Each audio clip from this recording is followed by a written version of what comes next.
Ошол патронда иштеген балдардын акчасын алып жериңерби козгоюн, коз. Ал сотто бизди жабырлануучу каттабай коюптур булар. Бизден бир адамдын фамилиясы жок экен. Сотко барсам, ким катышат сотко десем, бир прокурор, ПМдин адвокаты, 2 ПМ, 4 сот 5 отурум кылып чечишеткен ушул ишти. Өзүнүн айылынан бууп барып, бул деген Ильяс укам hech qanday narkotik qilmasa, adam öldürmese, uğurluk kılmasa, o'sha артынан bууp barıp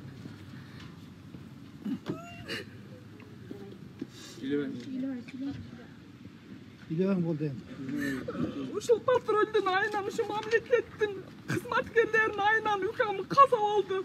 Uşunun Ağamın üybilesi var, артында 4 yaşar, 1,5 yaşar жетip болып балдары қалды. Қаралашары өз атасы жоқ ойдайса артынан өліп отырады. Аялы бар, üybilesi бар. Шағын кемпірді баға тұрған бала olacak, Hollandaға бала olacak. 16 декабрда бола тұрған сотты бізге бұзып беріңіз. Ушуну ғана сұранабыз, қайрадан бізге башқа сот, башқа тергөөчү беришиңизди сұранабыз. Ешқандай бұл жерде бардығы қарап айтат. Бұл жер бүт коррупция болып кеткен, оштың бардығы ошол кызматкерлердин акчасын алып, бұл прокуратура, тергөөчү, УКМК бардығы ушул акчасын алып жеген ушуларчы. Тешип чыгысан ушулардан. Мен арыздарымды жокко чыгарып, айыпталуучулук кылбай, обул прокуратура сотто иштеткөрүп. Арыздарыңыз эмне жөнүндө? Иним өлгөн. Жок, билип атам. Конкретно эмне жөнүндө, эмне маселе болду? Токтомго мени айыпталуучу кылбай, жок чыгарып, мен сотко катыша албай эткенмин. Неге катышпайбыз биз сотко? 16 декабрга окшогон чочколор жеп бүттү. Соту болду эле. 16 декабрга сотту назарат этип коюшту. Ошо соттун токтомун жокко чыгарып, соттогуну ишти УКМК кайтарып берсеңер, УКМК башынан тергеп беришке даяр экен. Биз азыр УКМКдан чыктык. Мерге келсем, мерден 2 бала гражданский кылып, арызыңызды табайсызбы деп мени коркуп калганга чейин барышты. Гражданский 2 бала келди. Мына эми Ташиевке барып арыздан деген. Мына следователдин өзүнүн сөзү.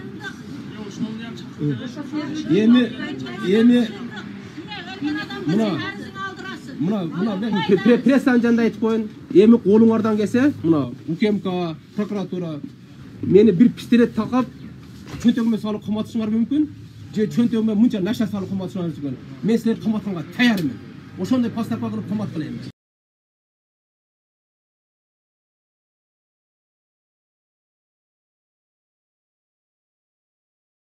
Sotulucu karadan karap versinler, suranağız sizlerden, bardığınızlardan. Adilettүүлүктү suranağız sizlerden. Ташиев менен Жапаровка кайрылабыз. Себеби бул жерде акыйкат жок. Оштун тергөөчүлөрүнө сотко ишеним калбады. Кыргызстан элдердин күчү жетпей атат. Ушуну суранабыз силерден, карап бергиле.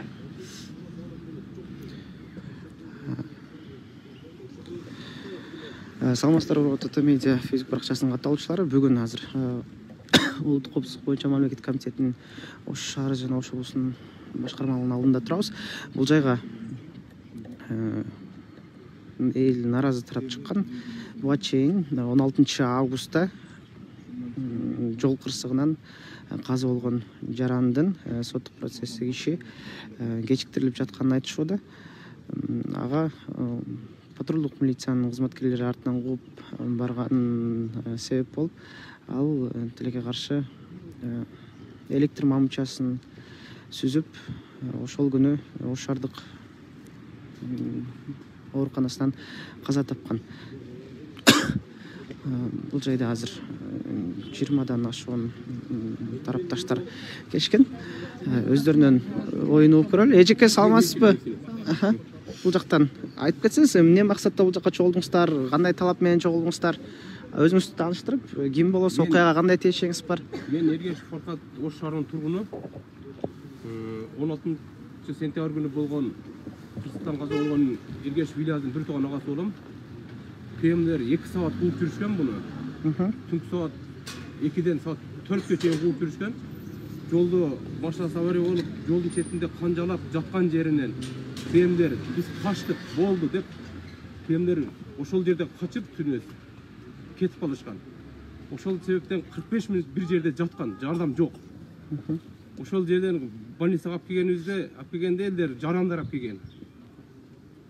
Алар больницадан 20 мүнөт келгенде эрте кан куюп тирик алып калат элек деп врачтар өзү айткан сөздөрү бар. УКМКга кийин биринчи ууду көрөт оштон арыз менен ишибизди калына алган. Кийин УКМКга өзүм лично арыз жазганмын. Муну арыздары турат бардыгы, арызым катталгандардан.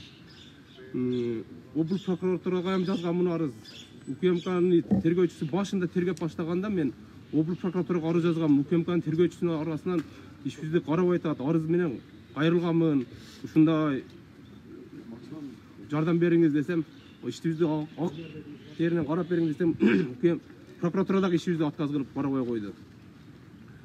Азыр 16 декабрга биздин сот отуруму коюлуптур.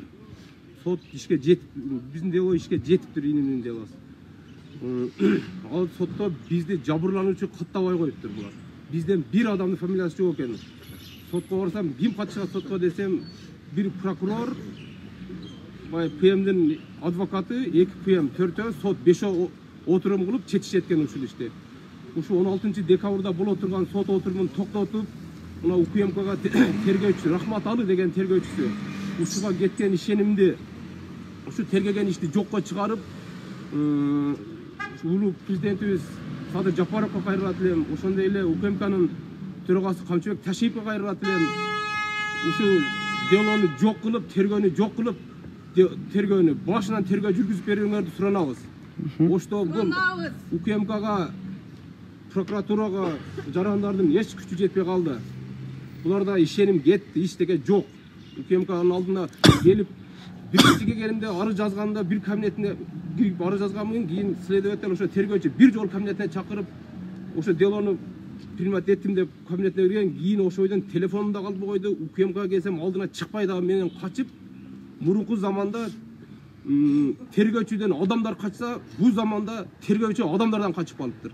Тергөөчү бир да жолуккан жок мага. Тергөөчүнүн сөзү бар. Мен акпресс кылып, кичине мындай кылайын десем, менин жиниме тибей туруң. Ушундай кылып, жиниме тибей туруң, мен өзүм тергеп берем деп туруп, кааласаң Ташиевге кайрыл деген сөздөрү бар. Телефондо мага ушинтип. Ошо сөздүн аркасынан иланчы жок, келдик силердин алдыңарга. Ушу Ташиевге кайрыл деди, өзү бизге айткан сөзү мына УКМКнын тергөөчүсү ушундай сөздөрү менен айткан. Ошо сөздөрүнүн натыйжасында келдик силерге. Урматтуу Садыр Нуркожоевич, Камчыбек Кыдыржаевич, ушул ишти өзүңүздөр карап бериңиздер.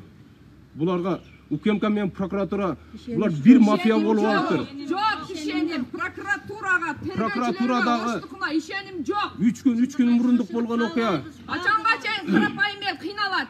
3 күн мурунку болгон окуя. Ошо прокуратуранын алдына кирсем, дежуркадасында эч ким жок экен. Бир 15 мүнөт отургандан кийин бир жаш кыз чыкты дагы, кирип арыз жазганы келдим десем, арызым жаздым, кабыл алды. Мен ушу УКМКнын тергөөчүсүнөн арыз жаздым. Жазсам алды дагы жүрүң сизди чакырып атат деп ичкериге алып киргенде Улук Мырза деген прокурор бар экен. Бир бөлүм башчысы. Ошо кабинетине алып кирип, мен менен кыйкырып урушуп, арызымды колума берип, бар чыгып кет дегенден кабинеттен чыгып келетсем, нар жактан начальник следственный отдели бар экен, прокуратуранын, облус прокуратура Оштогунун. Ошо бала чыгып, не болду деди эле, о бала мен мурунда ушул иштин аркасынан барганмын. Анан барганымда келип, ошо начальник следственный отдел өзү алып кирип, ошо өзү регистрацияга койдурду. Улук Мырза менен бу Рахматалы экөө биригишип, ушу делону жок кылышка аракет кылып атат. Ушуну өзүңүз контроль кылып жардам бериңиз. Ошто жок буларга ишеним. Кошумчалай тургандар барбы?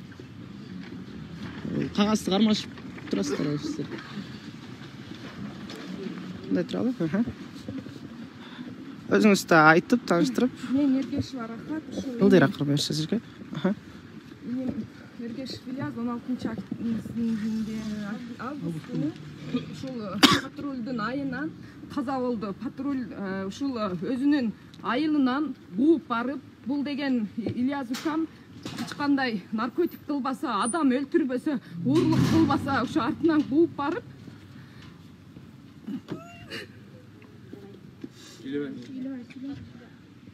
Илебең болду.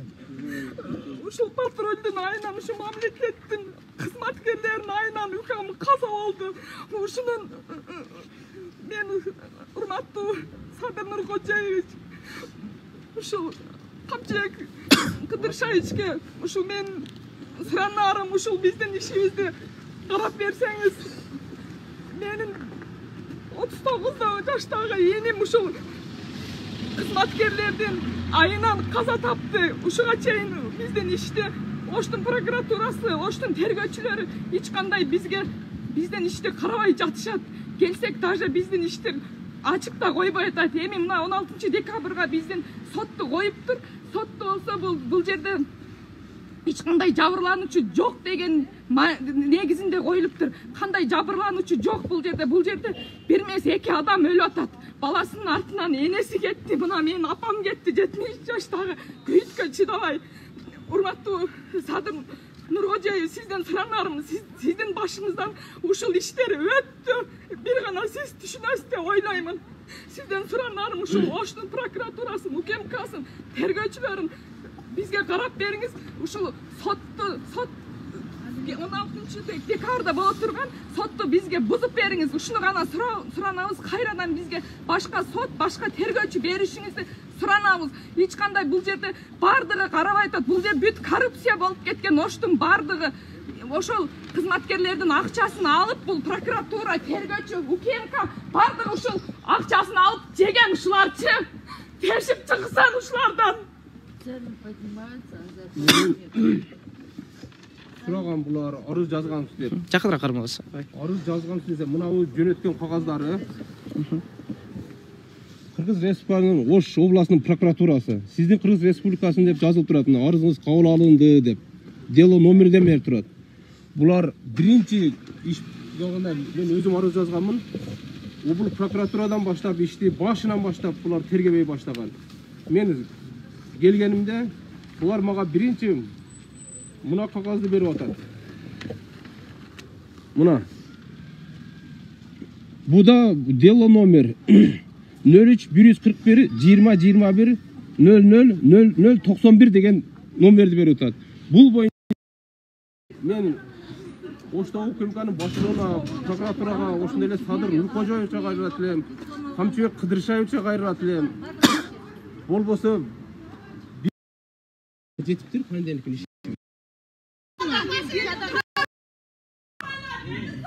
Келгендиги үчүн электр мамчасын сүзүп тилекке каршы ошол күнү Ош шаарынын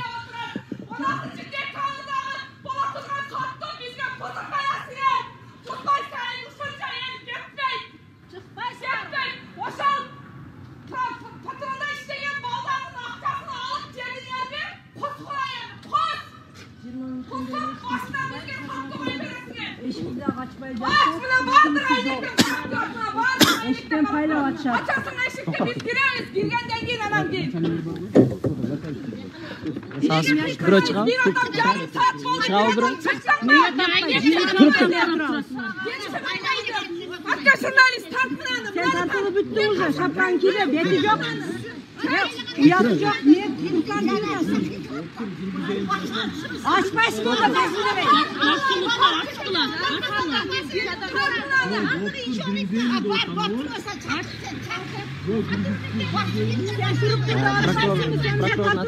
Улук Мурза деген прокурор мени сөгүп даже кабинетине айдап, арызымды колума берип айдап чыккан жеринен начальник следственный отделе облус прокуратураныкы ошол кайтып арызыма кабыл алды.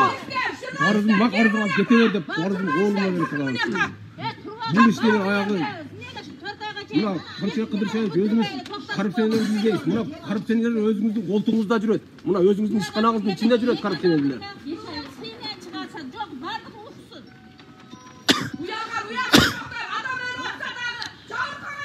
азыр бул жакта УКМКнын кызматкерлеринен бирөө чыкты окшойт, бирок өзү менен сүйлөшө албадык.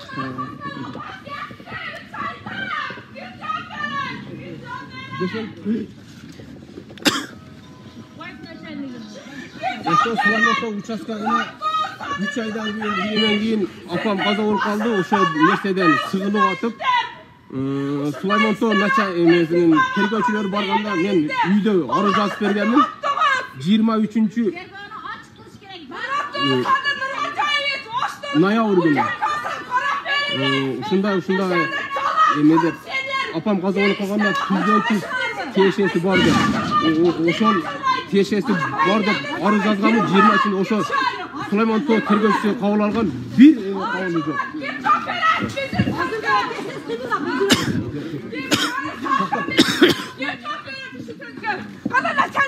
Bir saatten beri meslek kılıp zorga çıktılar da. Türktüler. Ama jurnalist. Misatırlar, men turam, men.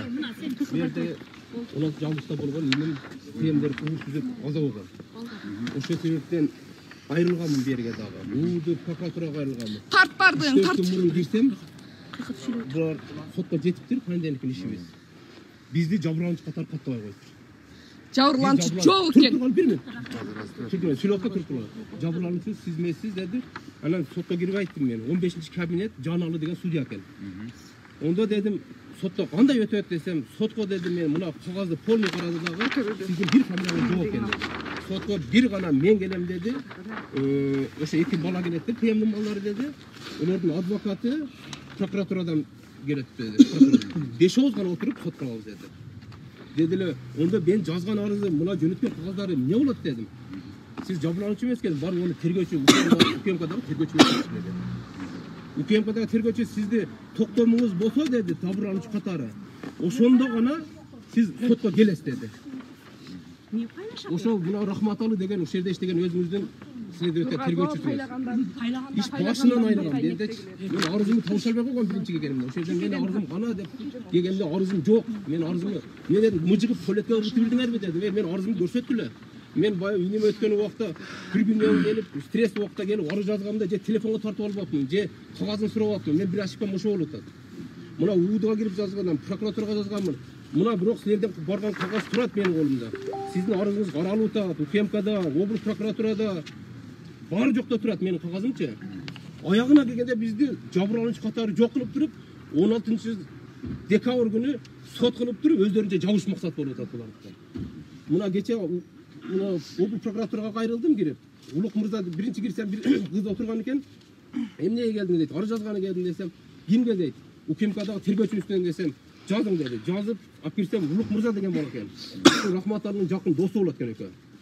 Кирди дагы анан кабыл алды. Арызымды алып туруп, ошо Улук мырзанын алдынан кирди эле кабинетинен алып кирип алып мени арыз жаза бересизби? Болду го иш, бүттү го деп туруп мени кабинетинен кыйкырып экөөбүз урушуп аткан жерден арызын берип бар чыгың деп облус прокуратурадан эшикке чыгып кетип атсам, начальник следственный отдел келип калды. Облус прокуратураныкы. Анан ого адам мурун кирген элем, сураныш кылып, ушундай ишибизди карап айтат УКМК деп. Кирсем, эмнеге келдиңиз дагы дедилер, ушундай арыз жазып келдим десем, кабыл албай атабы, жүрүң деп, өзү алып кирип, өзү регистрация кылдырды ошо бала кече 2 күн мурунчу. Хотя бы облус прокуратурада бир начальник следственный отдел иштейт турган адам бар экен деп ошондо ишендим мен облус прокуратурада. 3 айдын içinde güyüttü tartpay, apam öyle oturat. Kim cevap verek? Ükamın Buğaylı mına. Siz kimsiz özünüzü tanıştırıp kettin? Ben ушул жердеги башкы башкармалардын начальнигинин биринчи орун басары менин фамилиям Алазов. Анан бул боюнча эми тергөө болуптур. Тергөө амалдары жүргүзүлүптүр. Азыркы мезгилде сотто карап атат экен сиз өзүңүз айткан сөзүңүз боюнча. Анан мен айтып коеюн, сот буну териштирип күнү чыгат. Бул жерде жазасыз эч ким калбайт. Ошондуктан азыр эми соттун чечимин күтөбүз. Эгерде биздин балдардан бири ката кеткен болсо, ал боюнча биз өз иштешибиз. Неге биз соттун чечимин күтөбүз? Эми сотко дело кетиптир, анан биз эми кандай Биз ошо сотту Садыр Нурбоевич президентибизге кайрылабыз. Камчыбек Кыдыршаев шашат. Ушул 16-декабрда боло турган сотту токтотуп, бизге башында бизди жабырлануучу катары каттап берсин. Каттап берсин, ошону эле суранабыз биз. Биз неге адам өлүп атса жабырлануучу жок дейт бул акмактар. Апасы өтүп турат, аттай болгон. Одан 3 айдан кийин апам ошо. Үй ичинде чыдабайт. Ошодон кийин 3 айдан кийин мындай болду. эч кыжалат болбоңуздар. 3 айдан кийин ушул эмеден сыгылып апам Жүрөгү көтөрө албай колундагы баланы. Ошодон арыз жазганмын мен мына Сулайман Тоонун следовательдери барганда мен арыз жазып бергенмин. 23-декабрь күнү, ноябрь күнү. Бир реакция жок, ушундагы кабыл алып койсоңуз мен письменен арыз жазбай мына Кир. Кирерсине Men daha giremem. Kızı hem girin, ökönler girgile, ökül bol. Давайте. Akprabas. Gir, akbara. Men akpresga baylanışam desem, mağa demek Taşiyev'e gayrı degen. İlancı yok, Taşiyev sizge gayrı da olsun. Taşиева мугат, угутат, көрүтат. Kir. Киресне, кас.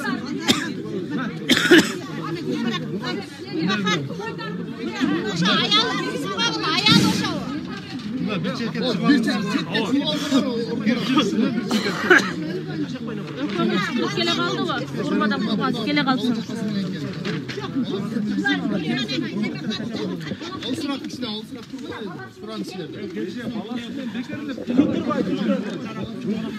Дагы бир салмастар курматтуу Facebook бакчасынын темизчилик плюс баягы дагы кайнеме деп өздөрү гана ошол сот тергөөчү ошол ПМдин эки кууган баласы менен гана ошол сотодо турган кылып коюптур да. Булар темный коркуп кой. Ошол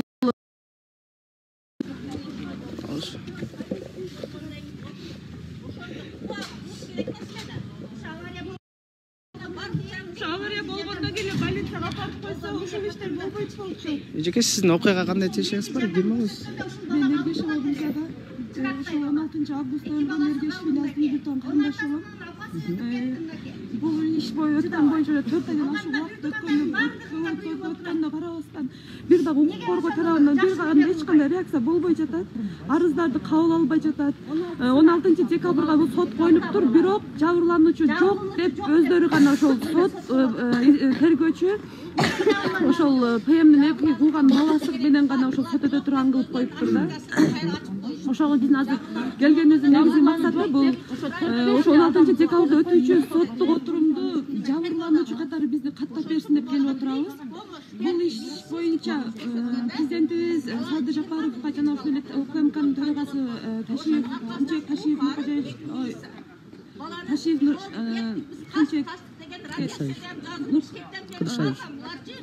кайрылуу жасап отурабыз. Биздин ишибизди карап берсе жакшы болот эле. Бул акем өлгөндөн кийин 100 күн болбой аркасын апабыз өлүп отурат. Апабыз аябай бир жактан чыгып басып жүргөн баласы эле артынан жок болуп отурса, албетте ар бир энеге бул өтө оор кайгылуу нерсе. Агамдын үй бүлөсү бар, артында 4 жашар жана 1,5 жашар жетим болуп балдары калды. Каралашар өзү атасы жок эдеси артынан өлүп отурат. Аялы бар, үй бүлөсү бар. Ошол кемпирди бага турган бала болчу, колундагы бала болчу. Жок эми ошондой авария ситуация болгондон кийин эми жери жатканын көрүп туруп ПМдин сотрудниктери качып кетип атпайбы? Ошон жок дегенде больницага апарып койсо болот го, адам катары ит өлсө деле этажда үчү жатышат го. Алар ушу жатып уже кан талап алып жатып калгандан кийин ПМдин сотрудниктер аркасынан кууп келген балдар качып кетип атат да. А больницага барганда врачтар айтты, бир 20 мүнөт эрте келгенде килик калып болду, көп кан кетип калыптыр деп атпайбы? Врач өзү ошентип заключенияларда да жазып берген да. 20 мүнөт убакытта утуруп койдуңар деп атпайбы?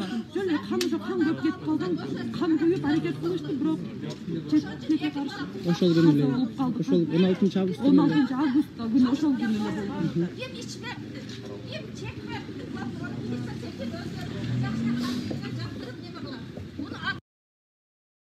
Başka da.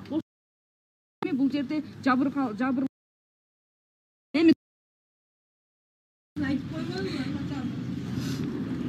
Бул жеп ичип кеткен жер. коюп койгон айдан бери Оштун УКМКсы менен прокуратурага ишеним жок. Бул жердечи булар карабайт, коррупция. Биз ошон үчүн мына Садыр Жапаровго, Ташиевге кайрылганыбыздын себеби ушул себептен келдик. Мына 4 айдан бери эч кандай чечим жок бул жерде. Коррупция бар жок. Ошто бир келип карап көрүшсүн. Сиздерден суранабыз, урматтуу президент, урматтуу Ташиев. Мына мында баары чекеден тизилип турушат. Эч кандай биз жарым сааттан бери турабыз, эч кандай жыйынтык беришпей атат. Ал жака арыз менен кайрыл, бул жака арыз менен кайрыл деп жатат. Эми мына биз азыр оштогу прокуратурага келдик. Эми азыр мына эч кандай адам жок, бизди чырып караган адам жок. Кана келип бир адам сураган адам жок. Мына УКМКнын начальниги Абазов айтты, прокуратурага барып, ошол жерден арызыңарды жазгыла деди. Биздин максатыбыз 16 декабрда болуп аткан сотту бузуп берет, бизге башка тергөөчү берет. Рахман деген тергөөчүнүн бизге кереги жок. Бул бала эч кандай иштебей атат. Биздин ишибизди карабай жатат. Бул балдарды мына кызматта иштеген балдардын акчасын жеп, прокуратура менен тергөөчүлөр жеп бүттү бул жерде. Булар тоюп бүттү. Ошон үчүн жабырлануучу жок деген токтом чыгарып туруп 16 декабрга өздөрү коюп койгон. Биз эч кандай кийлигишип бизге кабар берген жок. Биз кечкурун гана, кечинде гана укканбыз. 8 декабрь күнү гана мына 10 күн болот. 10 күн астына укканбыз. Ушу 4 айдан бери эч кандай бизге тергөөчү дагы барган жок, прокуратура дагы барган жок. Силерди ушундай болуп калыптыр деп сураган адам жок. Бул жердечи акыйкат жок.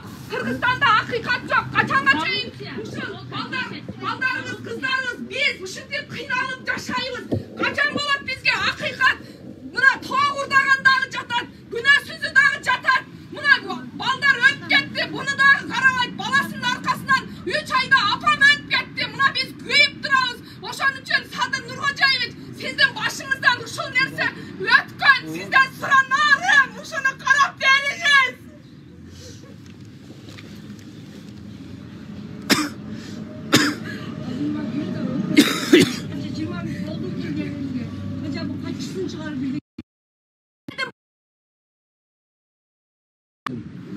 Desem bop turdu oturup atam деп булар дагы макулдук берген. Ошол bizem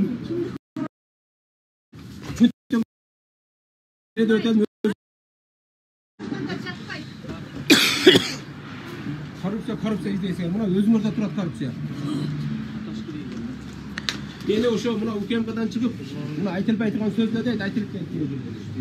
Мерге келсем, мерден 2 бала гражданский кылып, арызыңызды табайсыз деп мени коркутканга чейин барышты. Гражданский 2 бала келди. Мына эми Ташиевке барып арыздан деген. Мына следователдин өзүнүн сөзү.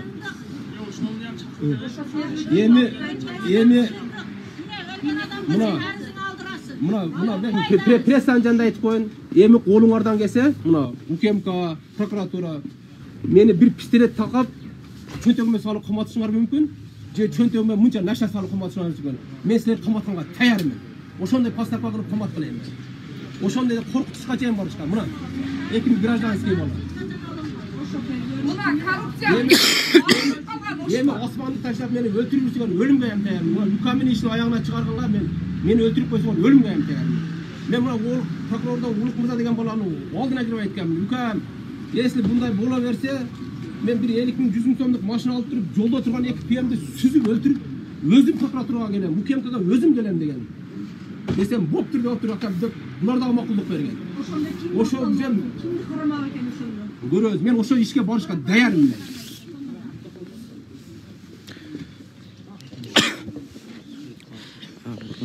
Темжи телеканалынан көрүп жүрөм азыр. Ошо облустук прокуратурасына алынып турат.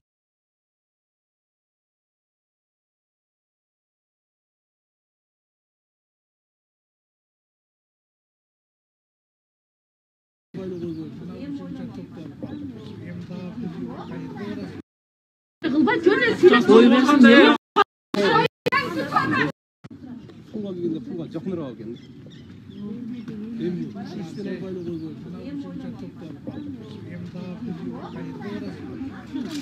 Ешинде пара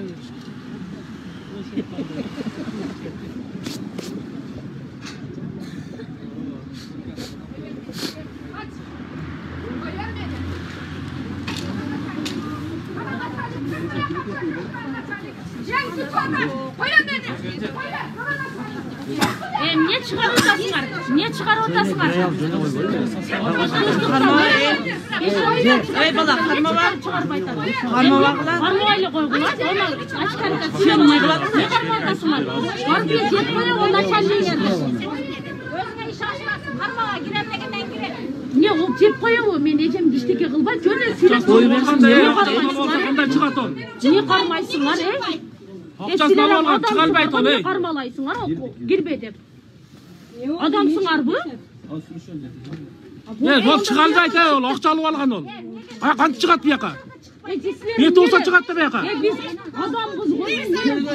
Кармалауды эмне кылып бересиңер? Же ол силерди айда беребизби? Ол чыга албайт, акчаны алып алган.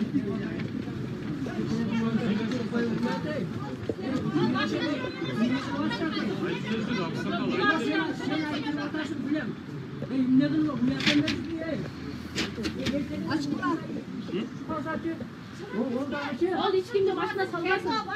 Neye salmayız ekan? Yok, oşolardın başına salsın. Oşolardın başına salsın. Bunlar dünyada bakıyor adam ne? Tuksanға çıkar.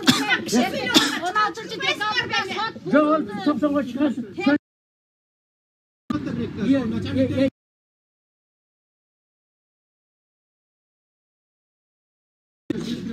Qancha 4 aydan beri bo'ldi chechilib.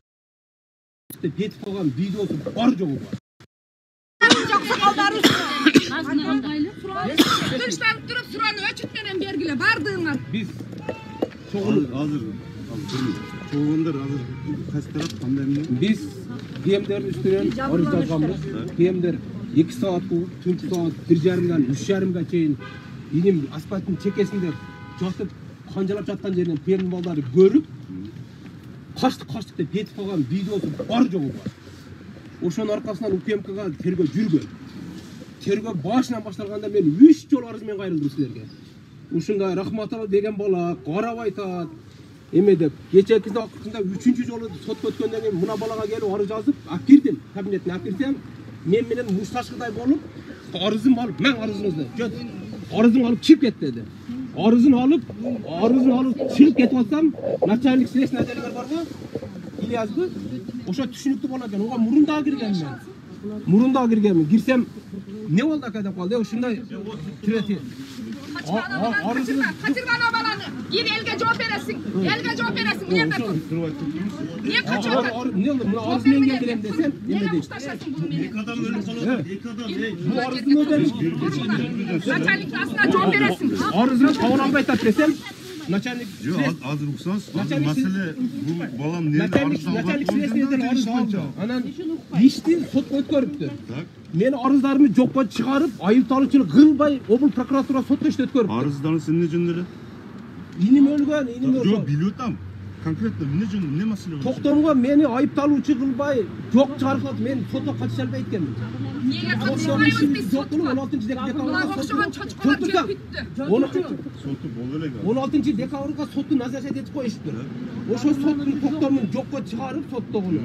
Ишти УКМКга кайтарып берсеңер, УКМК башынан тергеп беришке даяр экен. Биз азыр УКМКдан чыктык. Облус прокуратура ишти алып берсе дейт. Biz başından kaytağa tergöge, следовательге ишеним жок Рахматаллага. Biz başka следствие коюп. Siz işke katıştınız gerek oldu. Ошо mesele Бизге башка тергөөчүлөр билебатпайт. Тергөөчүдөн эме кетти. Статьяларды ham болгон статьялар койбоптур. 320 статья злоупотребление положение бар. Турак статьялар. Ошолор коюлган эмес. Менин бир сурак кылган эмес. Эчтеке кылбай, бар жоктон отказ кылып, адвокат алып келейин десем, адвокаттын кереги жок деп, сөбү адвокатам жакындатпай койду. Ушу заманда адвокаты жок адам барбы? Адвокат менен келейин десем, адвокатым жакындатпай койду.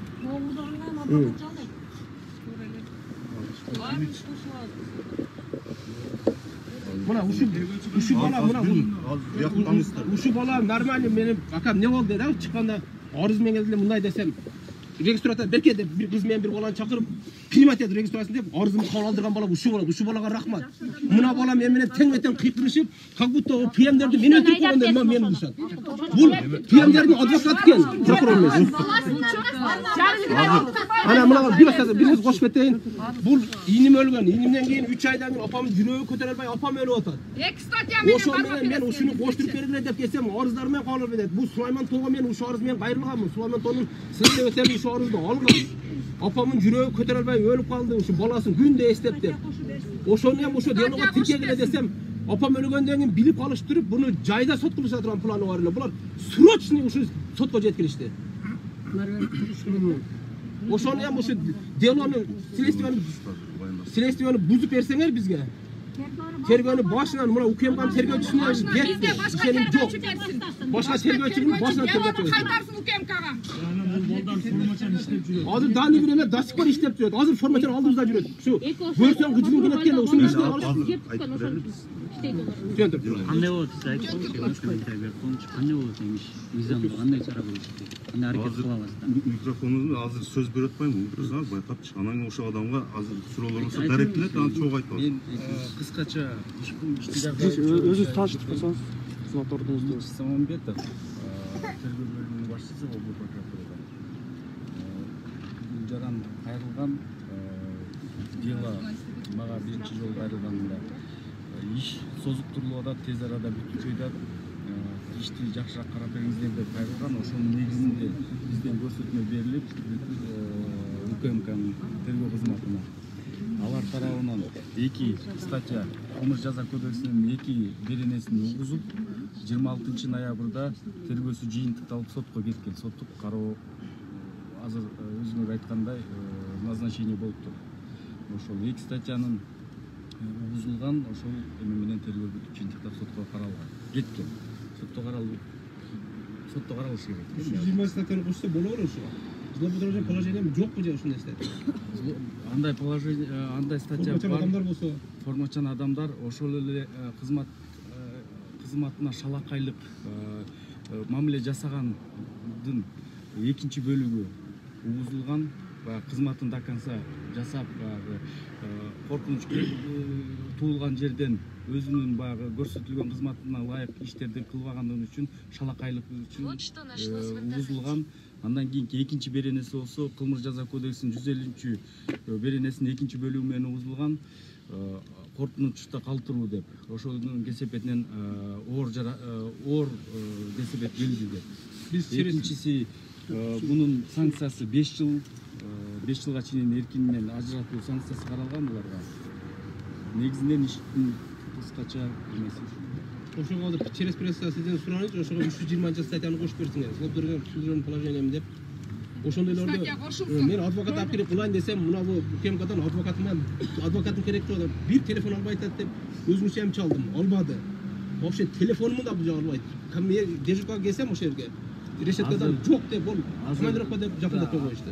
Өзүңүз билесиз, азыр сизден жазуу жүзүндө өтүнүчүңүздү калтырсаңар, өтүнүчүңүздү мыйзамда көрсөтүлгөн мөөнөттү өз эмеси менен карап туруп, анан жыйынтык чыгарып беребиз. Мыйзамда кандай көрсөтүлсө ошол нерсенин баарын толук колдонуп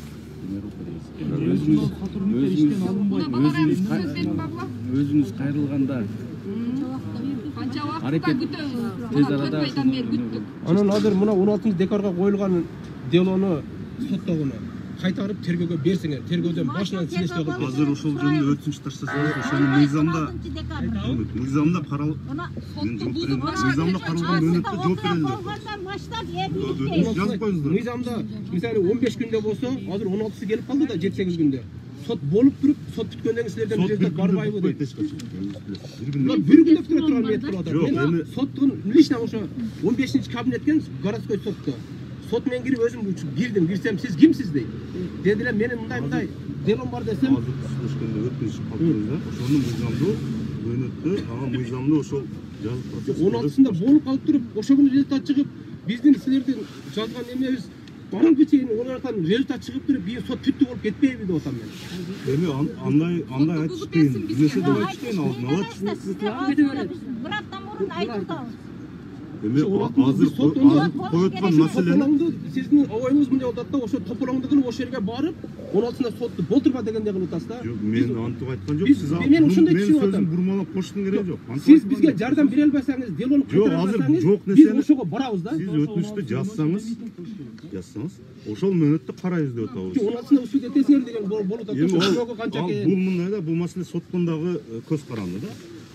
Бизге бузула берсин 16 сот күнү Sottu buzuk tergonu baştan başlasın. Biz suranarız Siz ötüş жазып беречи, анан кийин аны карап беречи.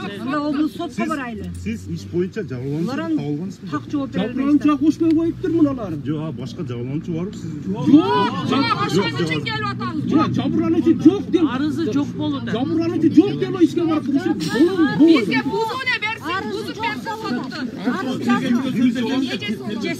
Bu ağası olur. Токтоп туруңлар. Жок, мына кече кууп чыккан. Ошо болбойбу? Жабырлануучу жок, сот болот. Камераға жооп берсин, тур мына жерге. Тур. Мына жакка да сөз бар. айтыңыз. Жабырлануучу жок, сот болот экен. Ушу закондо барбы, жокпу ушу? Жок, jabrlanуучу бар эрде. Жабырлануучу жок экен, жабырлануучу. Жок, аз немени Sot karşılığında çabırlanıcı çok değil. Сот айтып атпайбы, сот оны. Сот эме дейт. Мындай дейт да сот. Сотко кылсам сотко. Баягы сотко бериңдер. Ушунча күттүк. Жок, мына балага суроо Сотко бар. чакырыла турган тизмелер турат. Ким чакырылат десем, эки күйөөмдүн баласы, олордун адвокаты, прокуратурадан бир адам келет. 4 адам, мен 5-оосу отуруп алам. Мисалы ошо 5-о барып туруп, кофе, чай ичип отуруп, сот чечилет экен онда дедим. Мен ушу суроону бердим да. Анан неге дейт? Мына прокурор бала дедим, прокуратурада соттордун адвокаты болуп атса дедим. Мына прокурор соттун берки ПМдин балдарынын адвокаты болгондон кийин мен жабырлануучу жок болсо, мен качпасам кандай Кимге суроо жооп берилет? Өздөрү менен өздөрү чай ичип болду, сүйлөй турат. аз jabrlanуучуну азыр сиз баяндап бересиз. Ким jabrlanуучу деп табылды? Кандай тартып? Жоқ деп атпай, жабырлануучу соттун эмесинде жок деп атпайбы? İşte карап айтайлы. Эми азыр ойлонуш шартына кирип. Жок, бир апта иш ушинде жатып, мына бала айтты, таанышабыз иштека. Бир апта таанышып, бир апта демесем, бир апта таанышып мен ишти сотко жөнөтөм деген. Жок, сот Ошондо бүткөндөн балдар кийин барады го бир апта. сот бүткөндөн кийин силер 100 жылда карабайсыңар. Кантип карайсыңар? Сот бүттү, буну аттап. Сот баштады. Жок, улутугун атысы болуп калды да. Bu yerde sottu kılıp sot bütünden Sottu, özümüz advokat. Ağustan başkadan tergov basıp bardığımız katışağız. Jabrlanуучу болбосо кимди соттойсуңар? Жабырчануу болбосо кимди соттойсуңар? Ошол эки баланы соттоп акта бересиңер ошол. Sen elinde 5 yıla dert olsun. Yok 5 yıla. Gecem ölüp gitti. 15 yıldan kam olmayın. Ошо ПМдин балдары постко чыгып атат ишке. Ошол Ошол турчак азыр неге ошол балдар иштеп турат? Бүгүн форма кийип. Неге айлык алып 4 айдан бeri айлык алып ал ата энесин багат да биздин инибиз эмнеге өлүп калып биз ушундай кайгы тартыш керек. 3 айдан кийин апам өлүп калды. Ошол баланын кайгысын көтөрө албай ким жооп берет? Прокуратура жооп береби? Кайда иштеген балдар жооп береби? Азыр sizin de ошого жөнөттүк деп айттыңыздар, азыр чыгат. Законду билген эмес, иштин жагдайын жөнүндө сүйлөшөлөр. Жалпы закон жөнүндө маселе эмес. Иштеп атат да. Иштеп атат. Иштеп атканы белгилүү. Сот айтып атпайбы? 4-5 адам менен сот болот экен. Өкмөттүн адамдары менен. Жабырлануучу жок экен о жерде. Адамды өлтүрбөсө кандай закондо? Карабай таштап кеткен формачандар, кызматтын адамдары, мамлекеттин адамдары. Мына ушулардын башчысы экенсиң. Мындай ушу келген адамды немени келиңиздер деп жакшы кабыл ала турган кылып, анан анча-мунча мойнуга жондорду кичинеге жолго салмасаң болбойт. Эми адам менен адамды чаңыштырып неме кылганын дозага жеттири да бул жигит. Колуңа эмне келет? Азыр бул колуң барат. Ишинде бар экен. Кап кирип, эмне үчүн ушу делону ачып бир карап койбодуң? Эмне үчүн колуна кайры ыргытып, бул жабыркаган адам, бул кайры тартып аткан адамды сен эми мына прокуратурасы билимдүү адам экенсиң, эмне үчүн ушунун колуна ыргытасың папканы? Сен жаш бала экенсиң, билимдүү сага ишенип келип. УКМКнын балдары следователь тергөөчүсү арызды карабай койгондон кийин УКМКнын үстүнөн надзор обл прокуратура экен. Обл прокуратурага келип мен 3-чү жолу жаздым УКМКны сен. Ошо Атыңыз ким болот? Эргешов Фаркат мен. Мына азыркы эмнеде туруп айттыңыз го? Жигиттин аракеттери башка болчу. Жок, мына жерде аз бир минут. Жанагы өтүнүштөн башка болсо жазып биз текшерип эгерде аракетинде же аракетсизинде бир кандай бузуулар болсо аны тийиштүү чара көрүлөт. Мен сизге айтайын деп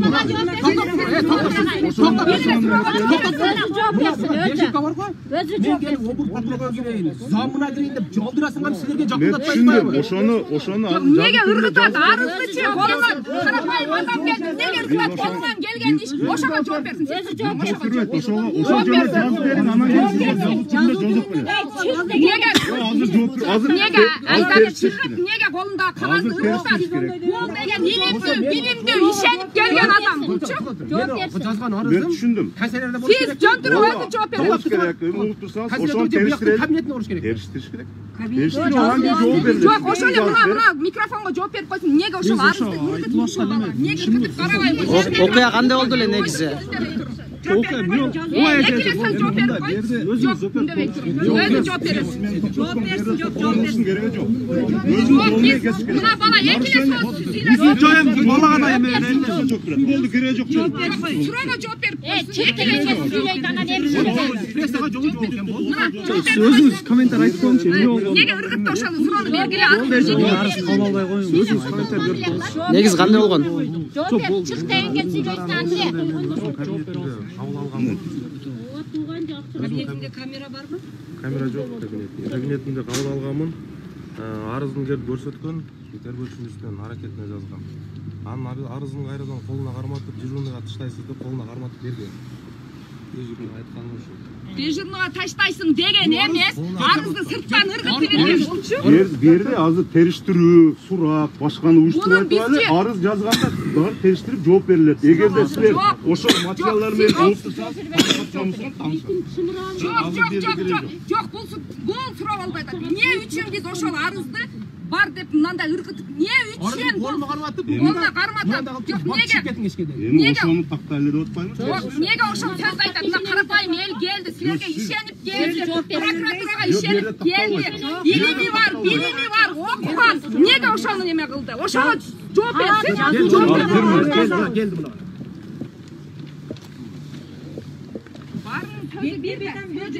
Килиңер бир акчаны ортодо бөлөсүң. Арыз жазылгандан кийин, ичиге кирип кеткенден кийин биз эчтеке билбей калат экен.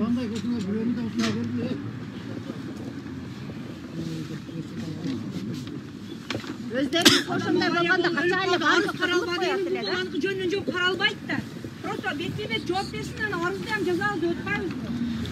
О, жооп берсин десе, жооп бердирбей жүрөсүң. Неге тараганы жооп берсин? 100 жолу арыз жазды, 100 жолу. Жооп берсин.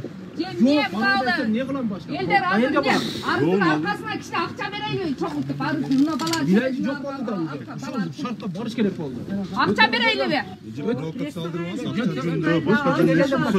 болуп атат мынакей. Мына өзүңөр башка жака бурмалап атасыңар.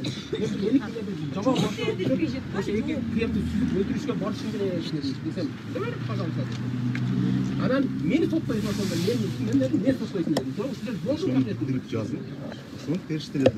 3-4 жолу сөз болду. Мен мына кабинетте өкөзүп Ошо баланы ham сурагыла. Жаш кадыр деп сайлады, жаш кадырды коюпсуңар. Неге жаш кадыр нормальный жооп бербейт, нормальный арызды кабыл албайт? Ушуга жооп бербейт. Мына жаш кадырды сурат жаныңызда. Ичкерге кабинетке киргенден кийин кандай болгонун Жок, эмне мына жооп берип, сиз да жооп бербедиңиз. Биз канаттандыралып суроо алган жокпуз. Мына тактай албайм деп бунусу чыкты. жарым саат отуруп тактайсың аны. Тынч отуруп турабыз. Ошондой кылайлы. Мындай эркекче сүйлөсөң да болду. Жарым саат убакыт биз неге отуруп турайлы? Хорошо, жолу алды. Наркы бала жооп бербеди да ошо. Мына Болду, жооп бере албайт, жооп бере албайт. Абекке чыгып кетебиз деп Талант. Талант. Талант. О сүйлөбөсүңөр. Тууганы же билдик кетти.